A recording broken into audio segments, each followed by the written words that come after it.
Hey, what's happening? It's your dude, the merciless Reese L. Black. Welcome back to the booth.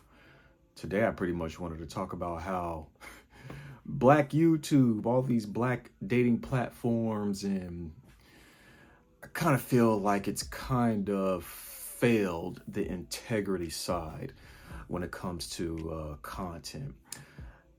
Pretty much what I'm addressing, if it's obvious, the young Jeezy thing. Now, I've done what a lot of people have not done. I watched the whole entire segment, the whole entire sit down between Jeezy and Nia Long, and it was one of the most, it was one of the most informative and emotional segments that I have ever seen in a while on YouTube. Like, it really spoke to me, and it spoke to a lot of people too. If you look in the comments, I mean, it was crazy deep. It was.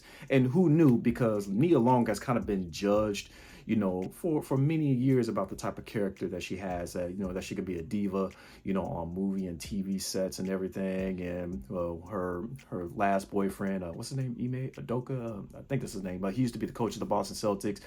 How he pretty much cheated on her with another woman, and she was pretty much thrown into the media frenzy when she had nothing to do with that. But there was a lot of speculation that it was something that she did or didn't do that made him go cheat. You know what I'm saying? But going back to Jeezy went in depth on a whole lot of stuff. Very vulnerable, but guarded, opened up about a lot of things.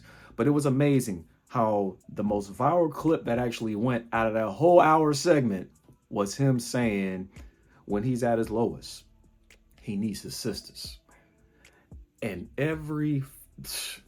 anybody who is in the dating space, especially on the lady side, who create content when it comes to, dating and relationships, they ran with that one. Why do you Black men always need us at your lowest? Like us Black women, we already got it rough. We already have a handful. It's like we have these kids and y'all expect us to cook and clean and remain feminine, and look how hard we are, we trying to just keep ourselves up and keep our head straight. But we ain't got time to pretty much, assist you at your lowest. And it's amazing, out of the whole entire hour segment, that one statement that he made was taken out of context. But what I wanted to do was I wanted to shed some light on my platform when it came to that segment, and also make it correspond to the Black platforms that we have that really, really don't help a whole lot. For one, let's go ahead and just speak about integrity for a minute. That whole segment between he and Nia was all integrity based. He was very honest, very open. Nia was too. Like, who knew that, that she went through some things, and who knew that Jeezy, oh man, he was just going through it. But the thing is this, we're pretty much at this point where when Black men now have this platform to speak up, even though we speak up amongst ourselves, the ladies don't want to hear it because they have their own struggles. We're still in this game where Black men and Black women like to compare struggles, right? But usually the only difference between most Black men and most Black women, and please do not take this as an insult, but a lot of ladies I've noticed, especially now, have chosen their own struggle or chosen to struggle. Most Black boys were born in it, right? We could be born into poverty. We can be born into, a toxic, abusive family, raised by a violent mother. And no, we're not saying that the ladies don't go through that as well. But the thing is this, when it comes to the Black boys, the young Black boys, it's unseen. Everybody's eyes is covered.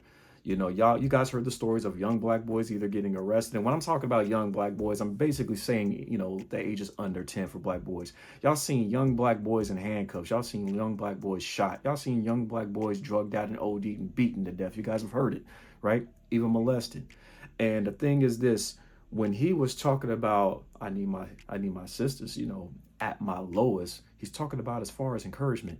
He did make it a point though.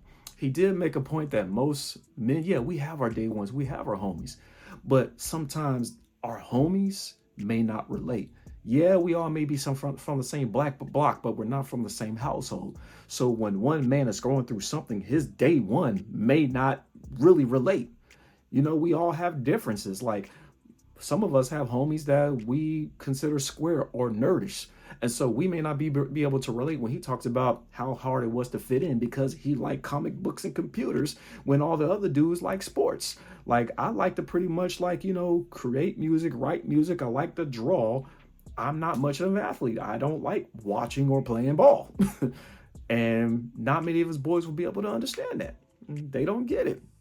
But the fact that, this content was integrity based, the only thing that could pretty much be taken out of that whole thing was, why do you need us sisters when you're at your lowest? You married an Asian chick. Why didn't you stay here? And that's something people forgot, that he used to like be with Keisha Cole. I think the new heads probably just didn't know that, because Jeezy is now considered an old school artist. I believe he said that he said he was 46 years old. Yeah, so a lot of new heads really don't know, Jeezy. They don't know Thug Motivation like we would. Hell, they didn't even know that he was part of our group called Boys in the Hood, signed to Bad Boy South. A lot of them really didn't know that. They just know Jeezy as the solo artist. But yeah, Jeezy has been around for a minute, and I do kind of wish that a lot of people pretty much just like latch on and make integrity cool.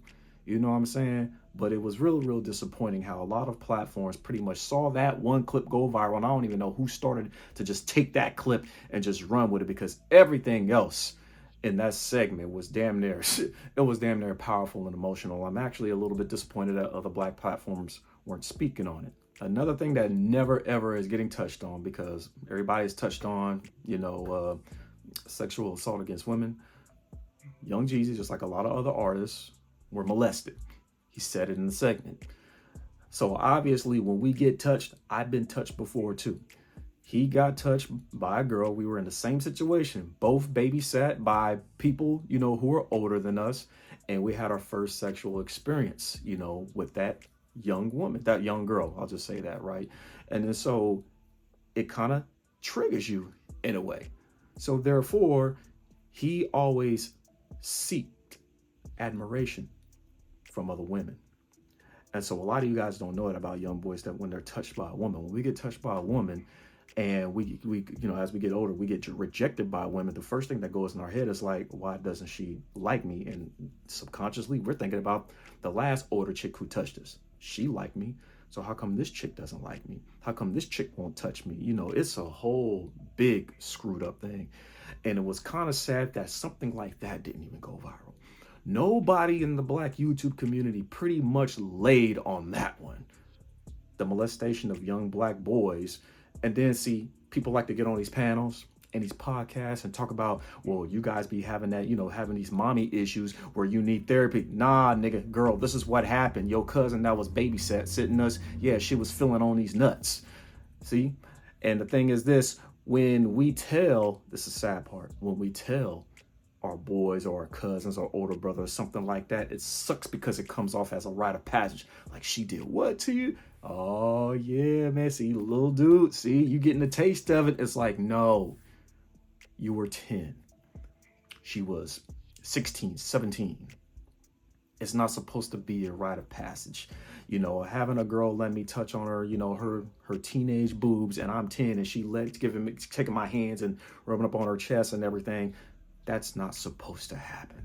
Really want sisters to give him encouragement when he's at his lowest, of course, because he defined his relationship with his mom very, very, very, very toxic. He didn't have like a cool, he mentioned like the childhood was cool here and there, but he did not have the greatest relationship with his own mom. Hell, he even said it, that when his mom passed, he didn't grieve. He didn't cry. He wasn't hurt. But he didn't exactly say good riddance. You really wasn't shit. He even talked about like, even though his dad was pretty much like a little upset with his mom too, if I believe, forgive me if I'm wrong. But it's almost as if like his own dad didn't even have a great relationship, with his mom, with his baby's mom or whatever, you know what I mean? So it's like a lot of us boys, we grow up with some off the hook mothers. So all these ladies out there that want to like take these little jabs, like y'all need to get therapy. It's like, no, I even said this before. Therapy for us is adversity. You know what I mean? We just got to find a way to get through it. It's not about paying over $100 a week to talk to somebody about it who's going to give you a few stubs here and there for months and months and months. All you're doing is just wasting money. But our therapy is having our own breakthrough. And his own breakthrough was basically writing a letter and saying how he forgave his mom. He didn't need to see no therapist or anything like that. He did that for himself because he knew that was something he had to do. I have to forgive you and I have to love you. And that was his breakthrough. And next thing you know, bam, that was done. And a lot of us boys do not have great relationships with our mothers. And that's the sad part. All over Black YouTube, we talk about the single mom. The single mom, don't date the single mom, avoid single mothers and yada, yada, yada. And it's funny because a lot of you guys who are, let's just say, dating single mothers, you guys have learned, let me talk to the child to see what mom's is like on the low. Tell me, like, what does your mom get on your nerves? Is there anything that I should be on the lookout for? Are you only happy I'm dating your mom because it takes the attention off of you because she got on your nerves? Little stuff like that and everything. But yeah, a lot of us have toxic relationships with our moms because moms try to make her little husband, boyfriend, as you guys hear in the space and everything. And as we get older and we want our own lives, especially as teens and then go into our 20s and everything, moms are still on the hip. Nia Long preached leadership is masculinity. Masculinity is leadership. She was even talking about how there are just some cases where a lot of boys coming out of these households do not know what leadership is. And she has boys and she knows she can't teach them to be a man, but she puts her boys in positions where they can see what a man is. Man being responsible. That's pretty much it in a nutshell. And that is a whole lot that is missing in the space of when it comes to dating and everything. See, there's too much running around, talking about modern women this and modern men that, to the point where responsibility is not taught. And how the hell can you teach it if integrity content is not exactly accepted? We like kicking people off of podcasts and stuff like that. We like cussing each other out on a panel and letting that go viral. But when it comes to something that just like makes sense, something that can actually help, it's not viral. It doesn't spread like a wildfire like the negative stuff does. So I kind of do wish that, there is a bunch of content out there. I just wish this content was cool. But then again, it's the old heads that pretty much always preach about masculinity. Basically just being responsible, not really about like, this is how you like lead your woman. And no. You got to learn to lead yourself. And a lot of men do not know how to lead themselves. And that segment, Jeezy was talking about how he found love in the streets. The streets gave him love back to the point where he became a leader in his own mind. He had to find out about leadership in the streets. He had to find out about becoming a leader, being in the recording industry.